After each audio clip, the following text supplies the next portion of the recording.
दोनच कडवे आठवतात, ते एक आठवत आठवच नाही. दोनच कडवे म्हणायचे. नाही तर अधुरे गाणं होते ना, अधुरेच राहते गाणं. तू उद्या रॅली चाललीस का तू?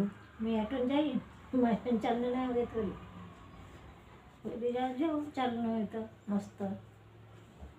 रॅलीत गेलं तर बस कार्यक्रमाला गेले आणि वाटते, पण आता काय आठवण जमा लागेल.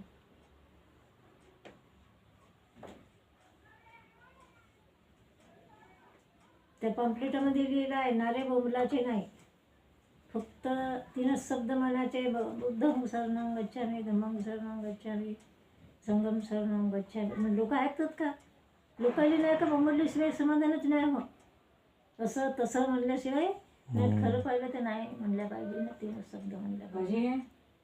कोण आहे? मग कोणाच्या तरी फोनाला डॉक्टरने, मी बेंचावर बसून होतो पुणेमध्ये. डॉक्टर काय म्हणे, जय भीमजी म्हणे, मी आता मुंबईला आहो म्हणे. केवढं रे म्हणून ते होते 2-3 जण ते होता असं. मी मुंबईला आहो म्हणे, 6 डिसेंबर आहे का नाही म्हणे, मी मुंबईला गेलो म्हणे, तिथून बोलत आहो म्हणे आता. का म्हणजे म्हणे कोणता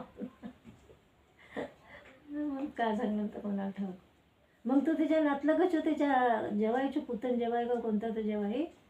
मग काही वेळानं मी बाहेर निघालो नाही का लगेच वेळानं, तर गाडीवर त्याच्या संग आला, पोटी यावं म्हणे. मग हा पोटी गेला तर विचारलं असं, तुम्ही कुठे या म्हणून नाही का.